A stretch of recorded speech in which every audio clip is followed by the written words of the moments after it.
그다음에 사업계획서 작성에 대해서 공통적인 분모 중심으로 말씀 좀 드리겠습니다.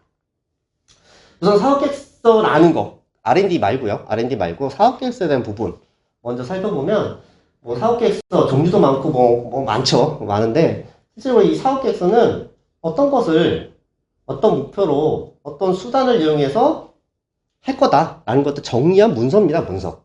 이게 PPT 형태가 될 수도 있고요. 엑셀 형태가 될 수도 있고요. 정부 지원 사업은 아래 한글 형태가 돼야 돼요. 이게 이제 약간 차이점 있는 것 뿐인 거지. 그래서 그런 부분이고, 여기서 중요한 건 이 설득이에요, 설득. 상대방에 따라서 이 내용이 바뀌어야 됩니다. 상대방에 따라서. 자, 사업계획서 안에는 비즈니스 모델을, 사업계획서가 이렇게 포함되어 있거든요. 이 사업계획서 안에는 비즈니스 모델이 들어가야 돼요. 그 말은 무슨 말이냐면, R&D 사업계획서를 낸다라고 하면, 아이템에 대한 비즈니스 모델에 검증이 들어가야 돼요. 검증이. 지금 평가를 다니다 보면 1억 언더짜리의 그 보조금 사업들은요. 비즈니스 모델을 검증하겠다고 결과를 마무리 짓거든요. 근데 R&D 사업은요. 3억 넘고 5억 넘고 하는 것들은 비즈니스 모델 이걸 통해 가지고 어떤 비즈니스 서비스를 할 건지 제품에 넣을 건지 얘에 대한 부분 시장성 검증됐다라고 하고 기술 개발이 들어가야지 평가에서 좋게 받아들여지고 지금 점점 R&D 사업들이 저기 그 사업 타당성 쪽, 그러니까 실현 가능성이 있냐 없냐로 많이 가고 있어요. 그러니까 돈을 벌 수 있는 사업이냐 아니냐. 그렇기 때문에 더더욱 이 비즈니스 모델에 대한 검증 자체가 중요합니다. 그런데 보통 사업계획서를 쓴다고 하면은 연구자 혼자 쓰거나 이렇게 되거든요. 그러다 보면 이 두 가지가 잘 매칭이 안 되는 경우가 많이 생기게 되죠. 아무튼 사업계획서 안에는 비즈니스 모델의 타당성 검증과 그 뒤쪽에 그걸 통해서 그걸 이루기 위해서 어떤 기술을 개발하겠다 이런 것들이 다 포함되는 게 사업계획서라고 보실 수가 있고요. 자, 아까 말씀드린 것처럼 사업계획서가 종류가 여러 가지입니다. 상대에 따라서 그걸 맞춰줘야 돼요. 맞춰줘야 되는데 사업계획서의 대표적인 게 제안서나 내부 사업계획서 마케팅 계획서들이 있죠. 자, 이거를 할 때는요, 여러분 내부의 계획서지 않습니까? 그렇기 때문에 빠지는 게 뭐냐면요, 우리 회사 잘하고 있어. 우리 회사는 이걸 할 수 있는 역량이 돼. 라는 거가 필요가 없어요. 내부니까. 근데 외부의 자금을 받기 위한 R&D 계획서라든가 투자 유치 계획서들은 나를 알려줘야 돼요. 우리 회사는 잘할 수 있어. 잘할 수 있어. 이걸 알려줘야 되거든요. 그 부분이 여기 또 핵심이에요. 그걸 잘 보여줘야 하고. 그래서 그런 것들이 조금 달라요. 그래서 그런 분이 있고요. 오늘 주제인 R&D 사업계획서는 주로 이 정부라든가 외부의 그 기술 개발 과제를 수주하기 위해서 중점으로 하는 계획서라고 말씀을 드리겠습니다. 이 안에는 그래서 이렇게 세 가지가 포함이 돼요. 크게 보면 기업 역량, 외부에다가 내가 자금을 유치받는 거기 때문에 나를 알려야 돼요. 실제 이거를 등한시하는 경우가 되게 많거든요. 근데 여러분 평가지표 보시면요. 실현 가능성이 있어요. 실현 가능성이 기술을 개발해서 제품을 만들어서 돈을 번다는 비즈니스 모델을 보고 실현 가능성을 얘기하는 게 아니라 이거를 하는 그 기술 개발 주체, 그 기업이 할 수 있냐를 보는 거예요. 할 수 있냐. 그래서 이 기업 역량의 파트가 단순하게 기업 역량이지만, 이름은 기업 역량이지만 평가지표로 따지면 실현 가능성이랑 일맥상통합니다. 그리고 기술성은요, 기술에 대한 중요성, 말 그대로. 근데 뒤쪽에서 좀 말씀드리겠지만, 이 차별성 파트에서 다른 똑같은 기술은 없어. 엄청 많아요. 그 말은 사업성이 없다는 얘기가 똑같거든요. 물론 여기서 괜찮은데, 사업성 없다는 얘기가 똑같아요. 제가 뒤쪽에 말씀드리겠지만, 올해 중소기업부에서, 중기부에서 그 평가 지표가 조금 바뀐 게 하나가 있는데요. 그게 뭐냐면, 이 준비 현황. 그러니까, 이 과제를 막 3월에 냈으면 그 전에 이 과제를 위해서 어디까지 해왔는지 이게 조금 목차가 하나 생겼더라고요. 어디까지 해왔는지 좀 이따 말씀드릴게요. 그런데 과거에는 짜잔이었거든요. 그러니까 그거가 이제 3월에 나왔으면 이제 2월부터 한 달 전부터 열심히 아이디어 회의를 해요. 해가지고 아이디어 회의를 해서 이렇게 만들어서 계획서 넣자. 그리고 짜잔해서 냈어요. 근데 그걸 이제 방지하자는 얘기죠. 얼마만큼 그걸 위해서 준비해 왔는지. 그런 것들. 그 다음에, 기술성에서는 그런 것들이 있고요. 이때 세부적인 건 말씀드리겠습니다. 사업성에서는 주로 하는 게 기대 성과입니다. 근데 여기서 조금 다른 건 뭐냐면요. 회사에서 사업성은요, 무조건 돈이에요. 그죠? 무조건 돈을 얼마 버냐예요. 근데 정부에서 지원하는 자금의 사업성은요, 돈도 있지만 기업의 육성을 위해서 정부 지원 자금을 주는 건 아니거든요. 기업이, 과제를 받은 기업이 돈을 벌어야 사람도 고용할 거고요. 산업도 육성이 되겠죠. 전체적으로 세수가 확보되겠죠. 세수를 받아서 내년도에 또 지원하고. 국가적인 입장을 고려해요. 정부이기 때문에. 그래서 기업이 바라는 돈을 얼마 버냐도 중요하지만 예를 들어 수입 대체 효과가 있는지, 일본에 대한 어떤 땡땡땡 기술을 안 쓰고 우리나라 기술을 쓸 수 있는지, 이런 것들이 더 중요하거든요. 그래서 그런 것들이 조금 다릅니다. 기업 내부랑. 그런 것들이 있는데, 예, 그런 관점이고요.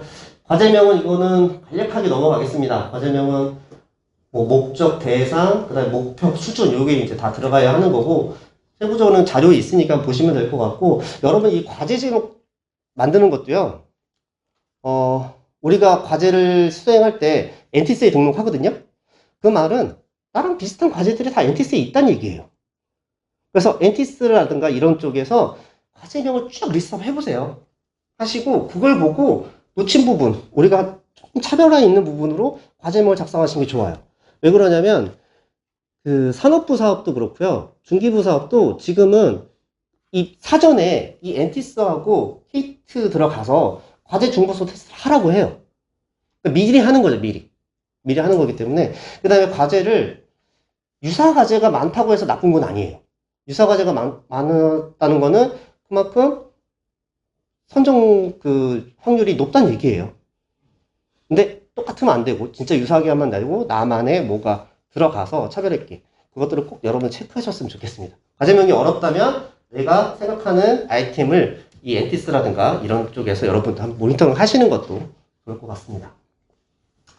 그 다음에, 제일 처음에 어떤 계획서든 제일 처음에 나오는 게 R&D 개요와 R&D 필요성이거든요. 근데 이 필요성은요, R&D 개요는 우리가 개발할 거를 이제 정리하시면 되는 거고, 필요성은 외부 환경입니다. 외부 환경. 외부에서 이게 필요한 건지. 근데 외부 환경은 두 가지로 나눠줄 수 있어요. 두 가지로. 하나는 거시가 있고 하나는 미시가 있어요. 그게 무슨 말이냐면, 예를 들어서 우리 회사가 유아용품을 만드는 회사라고 칩시다. 근데 지금 다 아시죠? 그 출산율이 적은 거. 출산율이 적다는 건 사회적 현상입니다.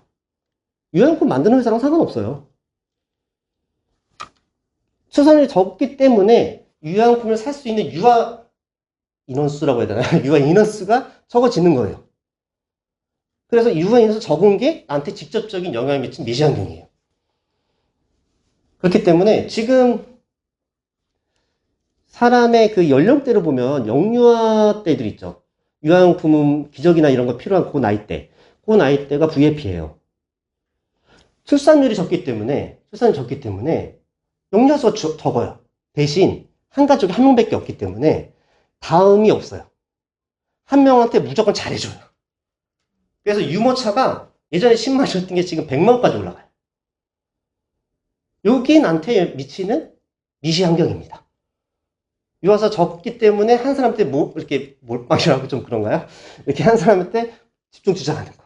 이게 나한테 직접적인 미시 환경이고, 그 다음에 영유아서 적은 거는 거시 환경입니다. 그래서 거시 환경이 이런 거예요. 환경 규제, 사회 기술 이런 것들 거시 환경입니다. 그래서 그걸 통해 가지고 정책과 시장이 나한테 직접적인. 3년 전인가요? 3년 전에 지금 전동 킥보드 있죠. 전동 킥보드 업체들이 R&D 작업을 정말 많이 했었어요. 4년 전에. R&D 작업을 정말 많이 했었어요. 근데 3년 전에 그 법이 바뀌어가지고 그 개인 그 모빌리티 법이 바뀌었잖아요. 그래서 쟤네들이 이제 키로수도 얼마큼 안 되고 뭐 이런 것들 뭐 헬멧 쓰고 이런 것들. 그런 것들이 되고 나서 R&D 수주가 확 떨어졌어요. 정책적인 영향이거든요. 그 기업의 사업성도 마찬가지고. 그래서 이런 외부적인 환경, 이 정책도 무시 못합니다. 특히 환경원 정책이 엄청나죠, 이게. 그래서 정책과 시장, 이 직접적인 부분이 우리의 기업에 직접적인 미치는 영향이고, 이걸 미지환경이라고 얘기합니다. 그 다음에 저는 여기다 하나 더 넣고 싶은 거는 경쟁자예요, 경쟁자. 경쟁 기업. 누누이 말씀드렸지만 경쟁 기업이 없는 시장은요, 시장성이 없다는 얘기거든요. 경쟁 기업이 뭘 하고 있는지가 중요해요. 그래서 그런 것들이 있고요. 그 다음에, 페이퍼적으로 말씀을 좀 드리면, 이런 것들이 담겨야 합니다.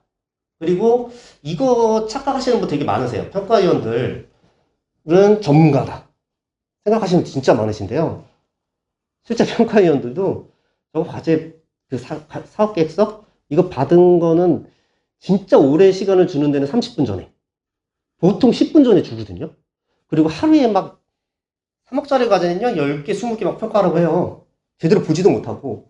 그것들을 뭐 5명에서 7명 사이에서 평가를 하는데, 아무리 전공대로 뭐 하나 놔도 그거 다 몰라요. 그렇기 때문에 상대방은, 평가위원은 또 따지는 사람도 있어요. 평가가 왜 이런 기술도 모르고 평가하고 있냐. 근데 몰라요. 그렇기 때문에 평가위원은, 그리고 자세히 읽지도 못합니다. 읽을 시간도 없어요.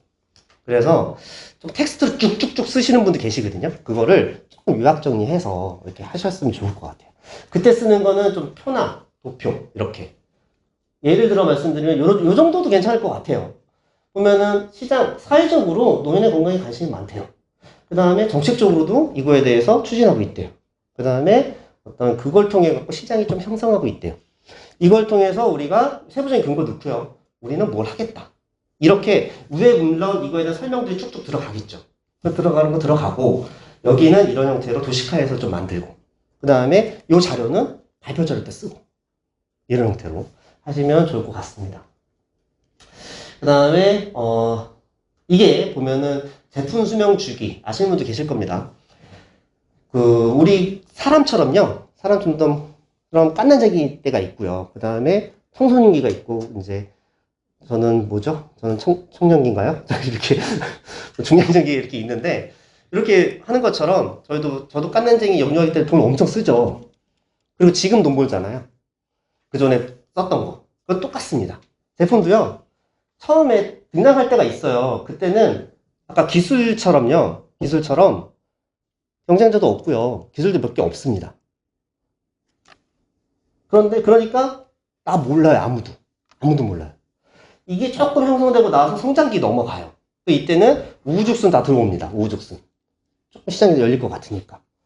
그리고 나서 성숙기 되면 이제 한두 개 업체 빼고는 다 이제 도태되죠. 이때 되면 갈아타죠. 다른 아이템으로. 그래서 제가 제일 보는 중소기업, 그러니까 기업마다 다르겠지만, 도입기는 사실은 과거에는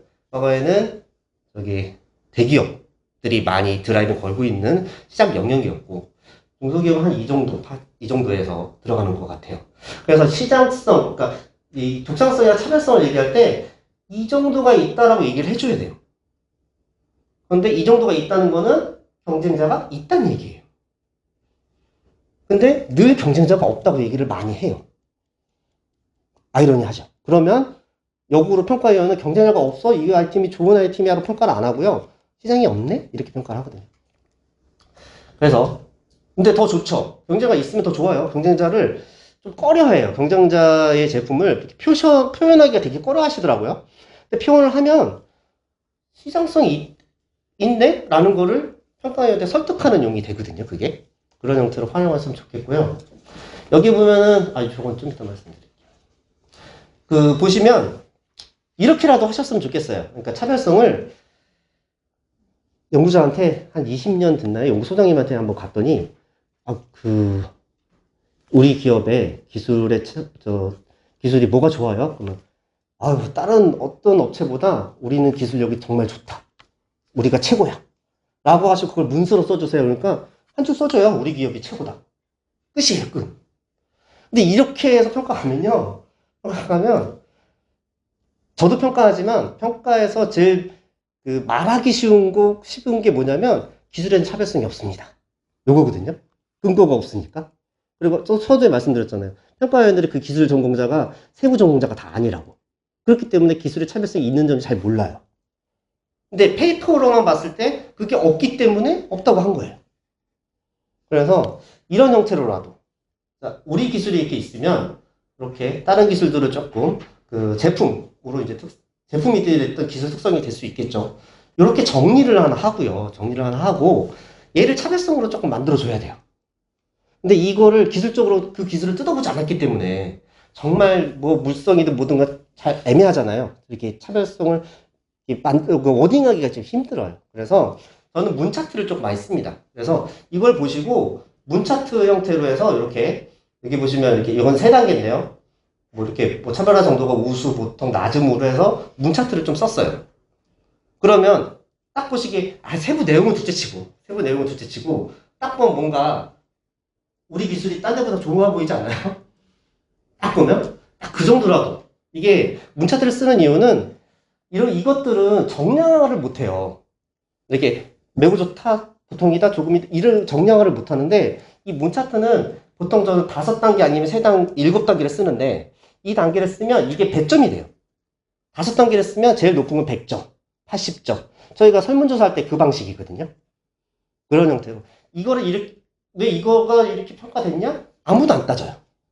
왜냐? 이 기술 개발하고 지원하는 여러분들이 전문가니까.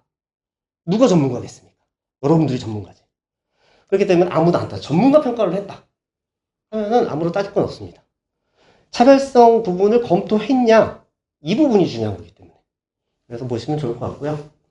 그 다음에 이거는 보면 준비 현황인데요. 여기서 이 장표를 만들었을 때 준비 현황은 지난주에 그 공고 나오기 전에 장표를 만들었기 때문에 여기서 제가 말씀드리고 싶은 준비 현황은 뭐였냐면 정부의 지원 사업이기 때문에 정부의 목적, 정책도 부합하고 정부에서 생각하는 유망 아이템이랑도 부합하고 그 다음에 기술적으로 경쟁 기술도 어느 정도 있고 이런 것들을 설명해 주는 장표예요. 그게 무슨 말이냐? 여기서 중소기업 로드맵과 내 아이템은 비슷하다. 중소기업 로드맵은 아시겠지만 정부에서 중소기업이 앞으로 했으면 좋겠다는 아이템들을 정리해 놓은 거거든요. 그렇기 때문에 유사하다. 그 다음에 특허 광고는 뭐냐면 특허 검사 해봤더니 비슷한 기술들이 아예 없다는 강도가 낮다는 거고 아예 많다는 거는 경쟁이 너무 심하다는 얘기죠. 그럼 거기 성숙기란 얘기고요. 그 다음에 어느 정도다. 보통이다. 개수가 100개를 보통이라고 할 수도 있고요. 500개를 보통이라고 할 수도 있습니다. 자, 그거는 누가 하냐? 우리 같은 전문가들이 한 거죠. 여러분들이 전문가니까. 자, 그리고 정부의 R&D 강도. 엔티스라고 말씀드렸죠. 사사적합성. 우리가 할 수 있는지 여부. 제가 이거를 왜 말씀을 드리냐면 평가원들은 이거 다 고려 못합니다. 근데 평가 지표는 저한테 다 있어요. 정책 부합성, 그 다음에 시장에 대한 어떤 유망성 이런 것들 다 있습니다. 다 있는데 그거 다 몰라요. 근데 미리 해주는 겁니다. 미리. 이게 정답이냐. 네. 그리고 꼭 이거 특허가 없으면 출원이라도 꼭 하고 출원하는 거 얼마 안 걸리잖아요. 특허가 없으면 왠지 준비가 안 된 것 같아요. 그렇게 하시면 좋을 것 같고요. 그 다음 R&D 목표. 이거는 여러분 잘 아시기는 정량화. 왜냐면 정량 지표로 여러분 제시를 해주셔야 되죠. R&D 목표는. 하는 이유가 평가도 편하고요. 그게 평가하기도 편하고 이게 비교하기도 편하기 때문에 그런 것들이 필요하고 여러분들이 꼭 정량적인 지표로서 만들어 주셨으면 합니다. 그 다음에 내용은 예, 주체, 그 다음에 뭐 평가 항목들 이런 것들 뭐라고 만들었으면 좋겠고요. 그 다음에 이런 것들 이렇게 정량 지표들 그 다음에 우리의 전체적인 개발 목표 이건 다 R&D에 대한 우리 R&D 목표이기 때문에 하시면 좋을 것 같고 이 평가 항목을 안에 처음 쓰시는 분들은요 이 평가 항목을 이렇게 도출하기 힘들어 하시는 경우도 있어요. 이거 특허에도 안 나오거든요. 특허에도 잘 안 나오고요. 검색해도 잘 안 나와요. 검색해도 잘 안 나오고 지표명들은 조금 튀어나오는 곳이 아까 말씀드린 중소기업 기술 로드맵에서 세부 기술 내용이 나올 때 조금 튀어나오고요. 그 다음에 아까 말씀드린 엔티스 가시면 다른 기업들이 낸 정량 지표들이 있습니다. 정량 지표에 대한 이 수준을 얘기하는 게 아니라 이 지표 평가 항목들이 있어요. 그래서 그걸 가지고 또 하나 우리 제품을 만들어서 팔려면 다 규격 규제들이 있잖아요. 거기에 나온 지표들이 있으니까 그것들을 꼭 넣어주시고 이게 몇 개가 좋으냐 안 좋으냐는 사실 정답은 없습니다. 정답은 없고 대신 얘를 이제 이 목표치를 정했다면 이 목표치가 뭐 1년에 끝나는 사업은 최종평가 때 이 목표치가 맞는지 검토를 해요. 검토를 하는 거고, 그거를 자체적으로 검토를 하진 않습니다. 그러니까 우리 기업에서 이거를 해봤더니 이게 맞았다. 이거는 용납이 안 되고요. 외부에서 꼭 평가 시험 기관에서 그걸 받아야 돼요. 근데 이 시험 기간에 의뢰를 하면요, 못해도 한 달 걸리죠. 한 달. 진짜 빨라야 한 달일 겁니다. 빨라야. 근데 과제를 수행하다 보면 1년짜리가 뭐 10개월이 안 되는 경우가 많아요. 10개월이 안 되는 경우가. 그렇기 때문에 조금 뒤쪽으로 평가 기간이 다 도래했을 때는 미리 사전에 그것들을 조금 해주시면 좋겠고, 그 다음에 이런 것들을 좀 미리 알아봐서 하시면 좋을 것 같아요. 그 다음에 수준이라든가 이런 거 있는데, 그 다음에 여기 보면 이건, 여기 중간에 뭐, 그, 세계 최고 수준? 이런 거 적혀 있는 것들이 있거든요. 세계 최고 수준? 그거는, 우리나라에서요, 매년 조사를 해요. 매년 조사를 어디서 하냐? 여기서 합니다. 한국과학기술기획평가원. 키스텝이 있는데요. 여기서 매년 우리나라의 기술 수준 평가, 여기 보시면, 네, 주요 사회 미래 예측이라고 해서 기술 수준 평가라고 있습니다. 여기서 여러분 다운받으시면 이렇게 나와요. 이걸 가지고 이제 뉴스라든가 이런 쪽에서 중국이 우리나라랑 뭐 몇 년 차다. 그 다음에 세계 최고 기술을 갖고 있는 국가는 어디다. 이런 것들이 나오거든요. 그런 것들 여러분 여기서 참조하시면 돼요. 물론 여기에 기술 수준은 조금 우리가 R&D 아이템으로 담는 기술의 분류의 뎁스보다 조금 높아요. 조금 상위 뎁스거든요. 하지만 비슷한 걸 찾아가지고 하시면 좋을 것 같고, 대신 이제, 안 좋은 건, 유념해야 될 거는, 우리나라가 세계 최고 기술이다. 100%. 뭐든 다 100% 넣으면 안 좋습니다. 이렇게 역으로 반문하시는 분들 계세요. 우리나라가 최고지, 우리 기업이 최고는 아니다. 라고 하시는 분들 계시거든요. 하지만 정부의 R&D는요, 우리나라의 기술 수준을 끌어올리는 게 목표지, 우리 기업의 돈을 보게끔 도와주는 게 아니에요. 그렇기 때문에 그거는 여러분 잘 감안하셔가지고 하시면 좋을 것 같아요. 그리고 제가 요걸 하나 넣었는데요. 이건 뭐냐면 기술 로드맵인데요. 최근에 제가 R&D 계획을 그 스타기업 거를 하나 했었는데요. 그 지역 사업이죠. 거기서는 R&D 계획서에 이걸 넣게끔 돼 있어요. 그러니까 정부 R&D들이 전부 다 각각 이게 특성이 다 다릅니다. 거기서는 이걸 넣게끔 돼 있어요. 그 왜 넣냐라는 게 뭐냐면, 우리 회사가 앞으로 3년, 5년 동안에 기술 개발이라든가 비즈니스의 계획을 이렇게 이렇게 수립이 돼 있고, 그 중에 일환이 이 과제야. 그래서 이 기술을 개발하면 우리 회사의 앞으로 뭐 3년에서 5년을 중장기적 목표를 달성하는 데 기여하는 사업이야. 라는 것들을 표시하게끔 돼 있어요. 근데 특별하게 그 양식에 대한 그 제한이 없다면 여러분 나름의 이렇게 만들어 놓으시는 것도 좋고, 다른 과제에 이거를 제시하는 것도 좀 좋다고 생각을 해요. 왜냐하면 이걸 하다 보면, 이걸 이제 제시를 하게 되면 갑자기 튀어나온 과제라는 느낌은 안 들거든요. 기업의 살을 걸고 열심히 만들어 놓은 중장기에 대한 비전 안에서 얘는 일부야. 얘가 있어야 이걸 달성할 수 있어. 라는 큰 연관성을 제시할 수 있습니다. 큰 연관성. 진짜 평가 때 그런 거 많아요. 갑자기 A라는 기술을 하고 있는데 B 기술을 갖고 온 기업이 있어요. 누가 봐도 이거는 급조한 티가 너무 나는. 그러다 보면 이 평가 기간에서 질문 시간이 10분에서 15분이거든요. 이 질문을 하다가 이 회사 비전이 바뀌었어요. 회사가 앞으로 나아갈 방향이 바뀌어버려요. 그거는 이제 다 흔들리는 얘기지 않습니까? 그러면 더 평가가 이제 더 안 좋아지는 건데, 그런 형태들이 많아요. 그렇게 뉘앙스 받는 기업들도 있고. 그래서 조금 우리 회사의 전체적인 어떤 꼴을 만들어 놓고, 그거에서 우리가 차근차근 이렇게 밟아 나간다. 라는 차원에서 여러분 자체적으로 만드시는 것도 좋을 것 같고요. 이거를 개인적으로 정부 R&D 과제용이 아니라 진짜 여러분 기업 안에서 해보셨으면 좋겠어요. 왜 그러냐면 이걸 하면요, 이게 보통 기술 로드맵이라는 게 이게 템플릿이라고 보면요. 이 템플릿이 여러 가지예요. 되게 종류도 다양하고. 근데 이것들 여기 주요 요소 기술이 있다고 해서 이걸 채고 나간다 이 개념이 아니거든요.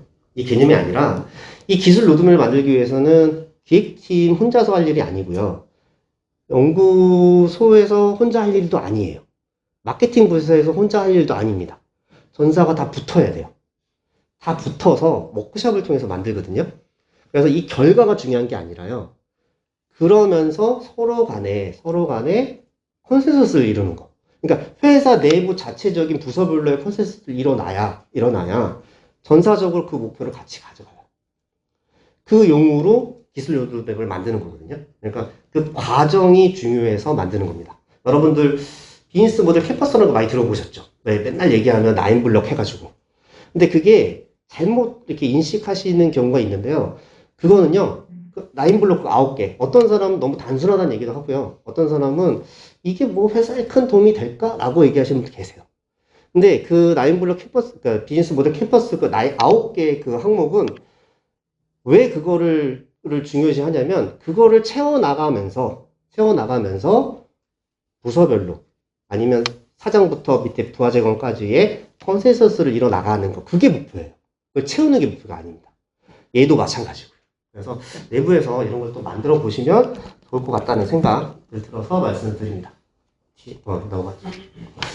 그리고 이제 기술 내용과 범위, 기술 내용이야 세부적으로 이렇게 여러분들 작성하시면 좋을 것 같고, 그 다음에 추진 체계들이 있어요. 세부 내용에 대한 이제 뭐 혼자 내가 한다, 우리 회사가 혼자 한다라고 하면 추진 체계가 그렇게 복잡하진 않겠지만 외부랑 할 때가 많이 있잖아요. 그래서 그런 경우 같은 경우에는 뭐 어떤 영역은 누가 하고 어떤 영역은 우리가 하고 이런 것들을 명확하게 하셨으면 좋겠어요. 그런데 이걸 숨기는 회사들이 많아요. 그러니까 우리 회사 단독으로 하는 거를 되게 해야 평가에서 점수가 높게 나오겠다라고 생각하시면 되게 많으시거든요. 근데 그럴 필요 없고요. 우리 회사 부족한 부분은 외부 컨센서스 이렇게 추진 체계를 엮어가지고 같이 하는 것도 바람직합니다. 그다음에 사업화 목표. 일단 첫 번째가 정량적인 부분이죠. 요즘에는 그 창업과제들도 예전에는 그 시장성 이렇게 큰 타이틀 하나로만 제시를 했는데 지금은 그걸 쪼개요. 물론 시작 자체가 VC들에서 시작했다는 얘기도 있고 어떤 뭐 여러 가지 얘기가 있습니다. 그렇지만 지금은 창진원 사업이라든가 이런 그 초기 창업 보조금 사업들 아니면 디딤돌 사업 과제도 이게 좀 들어가 있는 것 같은데 이렇게 해서 시장을 쪼개는 비법이 있습니다. 뭐 템셈송이라고 하는데요. 뭐 전체 시장, 유효 시장, 수익 시장 이렇게 세 가지로 쪼갭니다. 그래서 전체 시장은 뭐 예를 들어 이거죠. 우리 회사가 블랙박스에 들어가는 카메라를 만드는 회사라면 블랙박스 시장은 전체 시장입니다. 왜냐면 블랙박스 들어가는 카메라를 만들 수도 있고 그다음에 뭐 다른 카메라도 만들 수 있죠. 핸드폰 카메라도 만들 수 있고요. 그러니까 전체 시장은 이제 블랙박스 시장이에요. 그 중에서 블랙박스 카메라가 우리의 직접적인 시장이에요. 그런데 이 안에서 이게 블랙박스 카메라가 예를 들어서 1,000억이라고 합시다. 우리나라 전체 1,000억이라고 하는 거는 우리 회사가 시장 마켓시어를 100% 했을 때 얘기입니다. 100% 했을 때. 그래서 우리 회사가 이 중에 10% 할 수 있다라고 하면은 100억이 되겠죠. 그래서 보통 얘기하는데 이런 것들을 많이 얘기하세요. 이런 거. 이렇게 전체 시장. 근데 지금은 진짜 기업에서 할 수 있는 시장, 이 수익 시장이 얼마인지를 얘기를 많이 합니다. 그래서 이 수익 시장을 만들어 나가는, 물론 여기에서 여기까지 내려가는 게 쉬운 얘기는 아니에요. 실제적으로 해보면 전체 시장도 그렇게 찾기도 힘든데요. 우리 회사의 수익 시장, 앞으로의 달성할 수 있는 시장, 그거 찾기도 되게 어렵습니다. 하지만 이거를 이렇게 끌고 나가는 논리만, 지금 당시의 논리만 생각하면 돼요. 그게 논리가 틀릴 수도 있어요. 미래의 일인데 당연히 틀릴 수 있습니다. 지금의 논리만 맞추면 되는 거고, 그 다음에 이 금액이 있어요. 이 금액, 전체적인 시장. 이 금액을 민감해 하시는 분 계세요. 뭐 우리나라 전체 시장의 토탈 시장이 뭐 1,000억이냐, 2,000억이냐, 5,000억이냐 이렇게 민감하신 분 계시거든요. 근데 일정 수준만 넘어가면 그렇게 민감할 필요는 없어요. 왜냐하면 시장은 두 가지지 않습니까? 규모와 성장률. 규모가 작아도 성장률이 높으면 그거는 괜찮은 시장입니다. 규모가 크고 성장률이 적으면 그거는 괜찮은 시장이에요. 하지만 규모가 크고 성장률이 적다라고 하면 다 뭐시죠? 일정 부분 포화 상태고 성숙된 시장이라는 거. 그 다음에 규모가 작지만 성장률이 높아. 성장 시장이라는 걸 감이 오시죠? 그렇기 때문에 뭐가 좋다는 없습니다. 우리 회사의 아이템, 비즈니스 방향이 어디냐에 따라서 그건 달라지는 거라서 금액이 뭐 1,000억이냐 2,000억이냐 이거 되게 민감한 분 계시는데 전혀 그럴 필요는 없다고 보여집니다. 네, 알아서 넘어가네요. 자, 사업 목표 우리가 제시할 때 이거는 저기 그 일반적인 R&D 계획서에서 갖고 왔는데요. 보통 이렇게 되죠. 뭐 1년 해당 연도 플러스 5년. 그다음에 이거는 제가 저도 아이러니해요. 이게 1년짜리 사업인데 이런 경우. 뭐 3년짜리 정도면 뭐 그렇다 치는데 1년짜리 사업인데도 이래요. 5년짜리 사업도 이래요. 이게 참 아이러니하긴 해요. 그 왜 그러냐면 아시죠? 정부의 R&D 사업은 추적 성과 분석을 5년 하게끔 돼 있잖아요. 그래서 그거에 맞춘 거고. 그다음에 이게 조금 바뀌었어요. 그러니까 이거 작성은 작성인데 예전에는 기술료를 내잖아요. 지금도 기술료 내지만 기술료의 징수 근거가 예전에는 없었어요. 자, 매출에 대한 몇 프로 이거였는데 지금은 제시했던 이걸 하는 데가 요즘 많이 생겼어요. 내가 제시를 했으면 그러니까 그 제시를 했으면 요거에 맞춰서 너 내라. 왜 그러냐면 제안 받을 때는 엄청 좋게 이렇게 제안했는데 실질적으로 돈 주고 수령했는데 매출이 하나도 없대. 난 못 낸대. 이러니까 아예 제출할 때부터 너네가 이거 제출 잘못했던 잘했던 너가 책임져라 이 얘기거든요. 그래서 그런 부분이 있고 근데 이게 공격을 제일 많이 받고 많이 할 거예요. 할 거리가 많아요 얘가. 근데 다 알아요. 이거 미래의 일인데 누가 명확하게 알겠어요. 그렇지만 이거에 맞춰서 저도 이런 평가 의견 내면서 수익에 대한 근거가 부족하다 이런 얘기 많이 내거든요. 그래서 틀리다 맞다 논리적 그냥 여러분 생각했던 논리 그대로 해서 이렇게 사실 근거를 적으시면 돼요. 이게 뭐가 정답이든 없습니다. 어떤 거는 뭐 대당 가격 곱하기 몇 개 팔 건지 이렇게 하셔도 되고 마켓쉐어가 뭐 1,000억이면 그 중에 내가 첫 해는 5%, 뭐 10% 이렇게 해서 내가 하겠다. 이것도 괜찮아요. 괜찮은데 그거에 대한 근거만 산출 근거만 명확하시면 좋겠고, 네. 그 다음에 그거는 지향하는 거죠. 전체 시장에서 내가 50% 이상 마켓쉐어를 하겠다. 50% 이상 되면 그 시장은 무슨 시장인지 아시죠? 독과점이잖아요. 그런 거는 지향하고 그냥 그 산출 근거를 여러분 제시하면 좋을 것 같고요. 네, 또 알아서 넘어갔네요.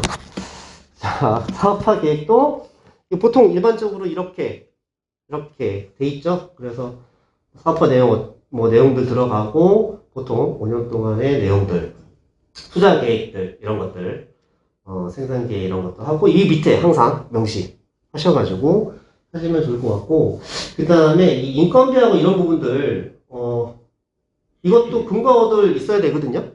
그것도 근거도 있어야 되는데 그것도 밑에 출사 적으시면 돼요.